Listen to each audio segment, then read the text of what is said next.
Assalamualaikum warahmatullahi wabarakatuh.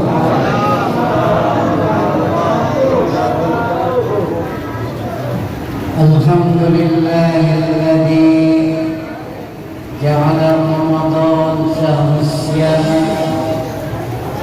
syahrul mubarakah syahrul unzila fihi al-Qur'an hudan linnasi wa bayyinatin minal huda wal furqan.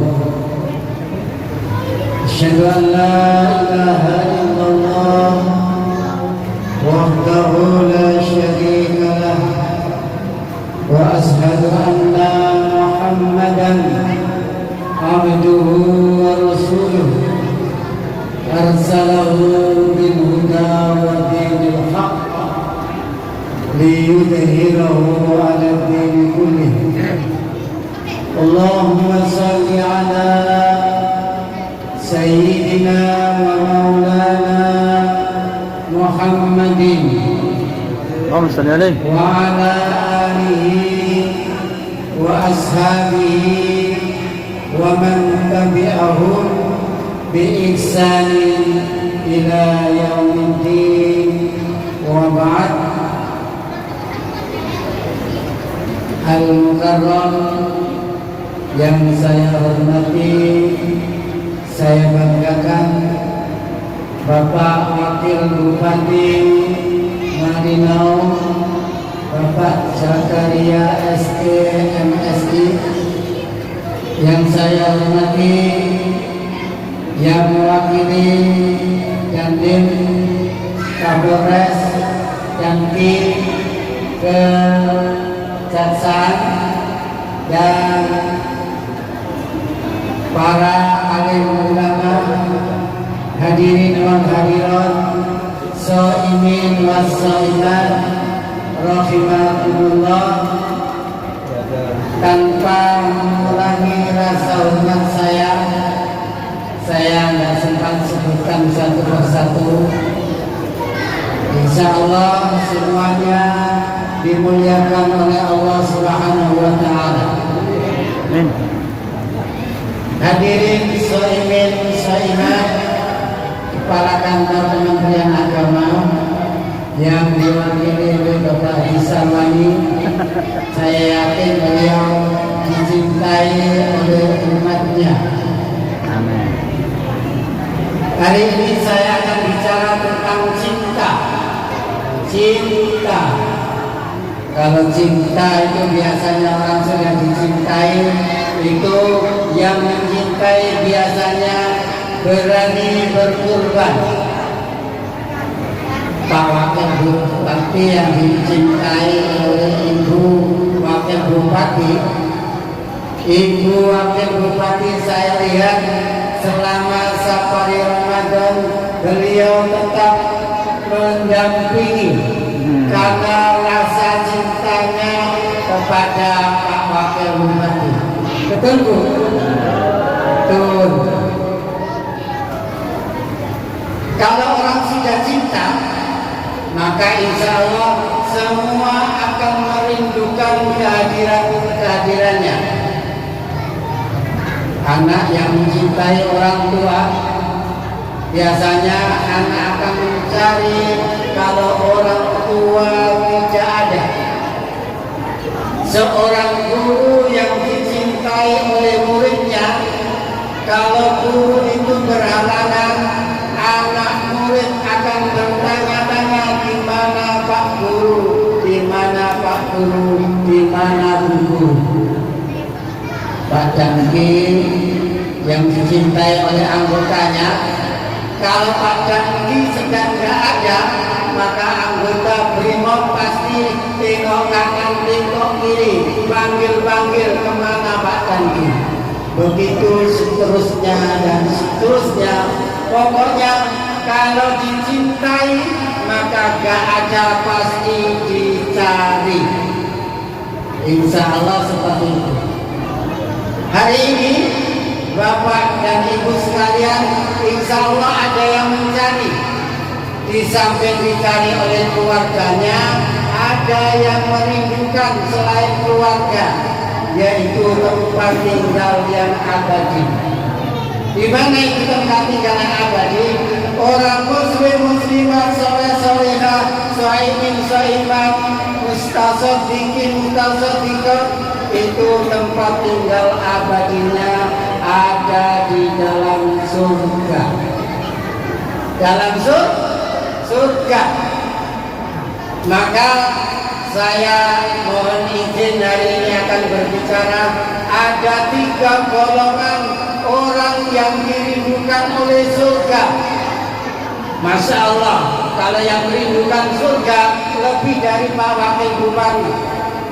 Kalau yang merindukan surga lebih dari Pak Jokowi. Kalau yang merindukan surga lebih dari segala-galanya. Surga rindu kepada 3 golongan. Golongan yang pertama, yang rindu kepada orang yang calon ahli surga. Surga memanggil dia, surga mendatang mengharapkan kedatangannya.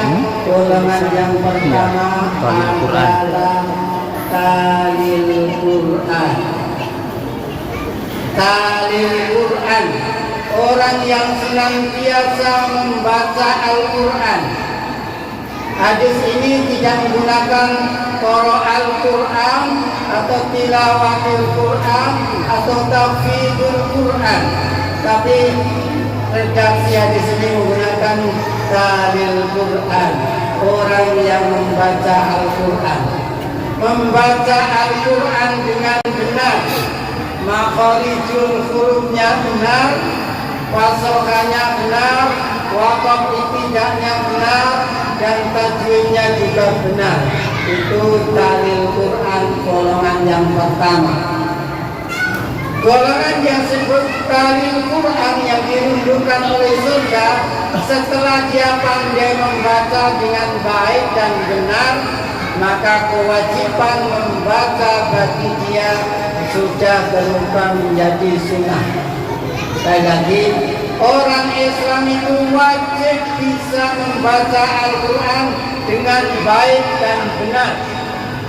Kalau dia sudah bisa membaca dengan baik dan benar, maka kewajiban membaca bagi dia berubah menjadi sunnah.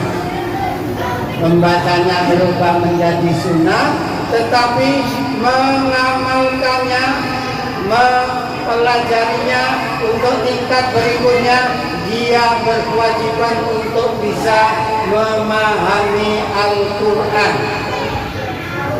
Wajib membaca sudah, dia tingkat berikutnya, dia wajib bisa memahaminya.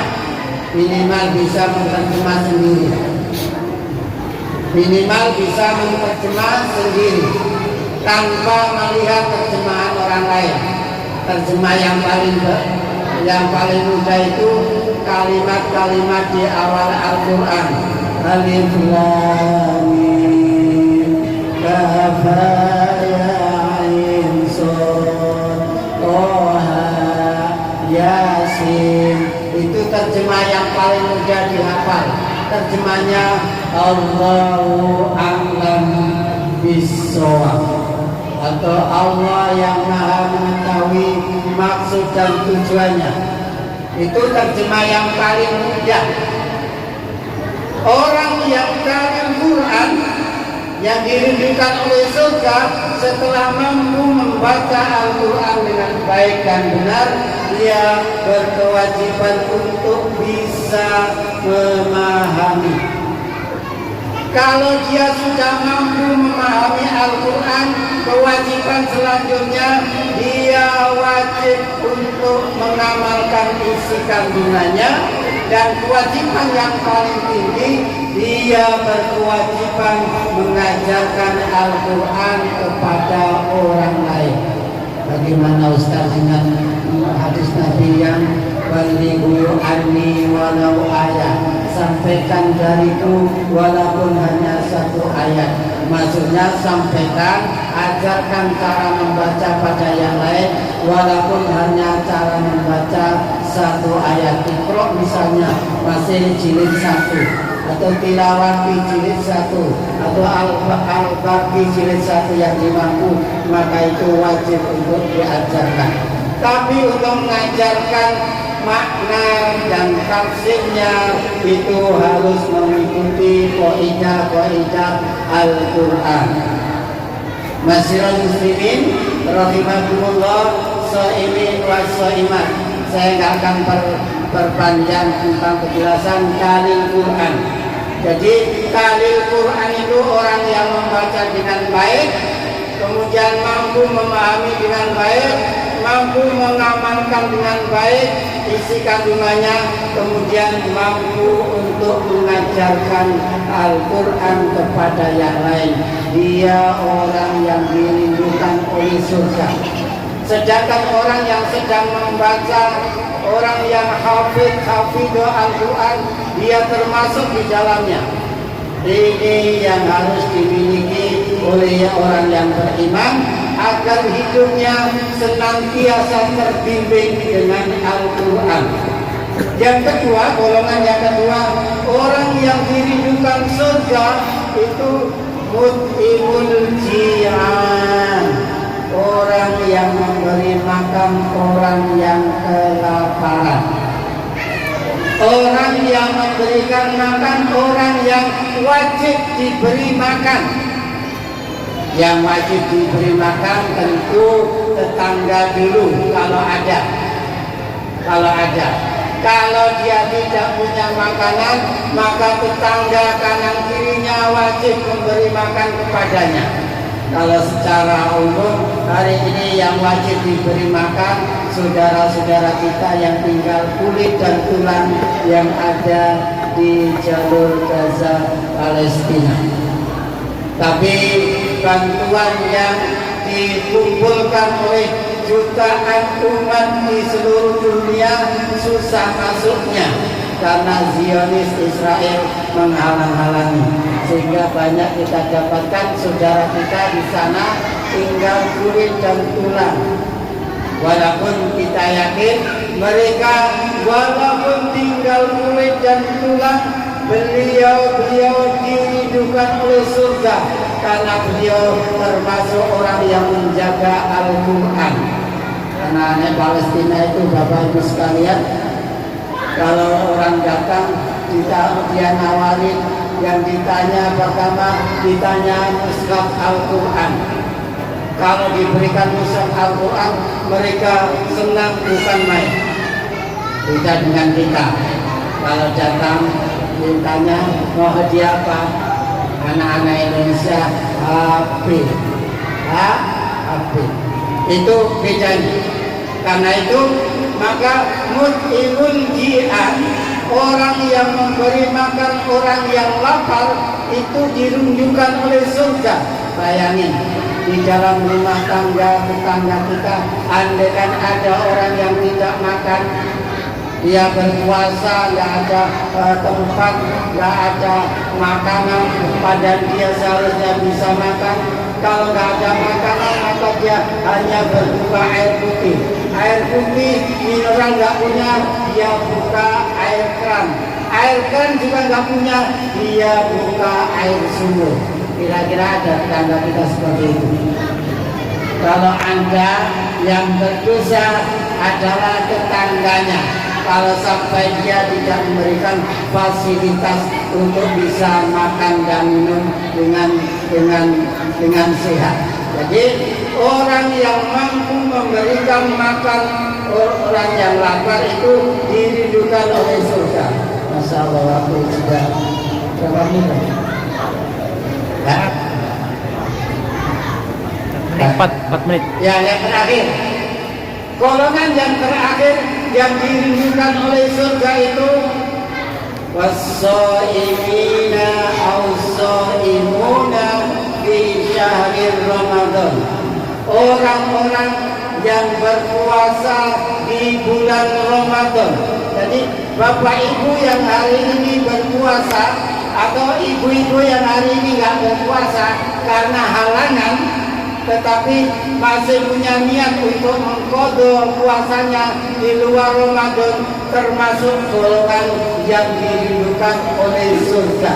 Jadi jangan khawatir kalau Bapak Ibu sekalian hari ini berpuasa karena Allah Subhanahu wa taala menjaga larangan-larangan puasa dan yang makruh dalam berpuasa. Insya Allah kita semua dirindukan oleh surga Allah Subhanahu wa taala. Demikian 3 golongan yang dirindukan oleh surga. Mudah-mudahan kita semua dirindukan oleh keluarga kita, dirindukan oleh tetangga kita, dan tidak terkecuali surga rindu dengan kita. Sehingga saat kita nanti menghadap Allah, surga memanggil kita. Manggil dari pintu orang yang puasa, atau dari pintu orang yang ahli sedekah, atau dari pintu orang yang berjihad, atau dari pintu orang-orang yang menegakkan sholat, atau dari pintu dari orang-orang yang menunaikan zakat. Ada 5 orang yang ada golongan orang yang dipanggil oleh pintu-pintu surga dari semua pintu. Kata Rasulullah, nanti suatu ketika surga akan memanggil penduduknya dari semua pintu. Kemudian Abu Bakar bertanya, ya Rasulullah, apakah ada orang yang dipanggil seperti itu? Kata Rasulullah, betul ya Abu Bakar. Kemudian Rasul mengatakan, dan saya bermohon kepada Allah, engkau termasuk yang dipanggil oleh semua pintu surga. Jadi salah satu sahabat Rasulullah, penghuni surga yang semua pintu surga akan memanggilnya adalah Abu Bakar As-Siddiq. Mudah-mudahan Abu Bakar As-Siddiq ada juga yang ada di sini. Adana ya ajmain. Aqulu qouli hadza wa astaghfirullah li wa lakum. Assalamualaikum warahmatullahi wabarakatuh.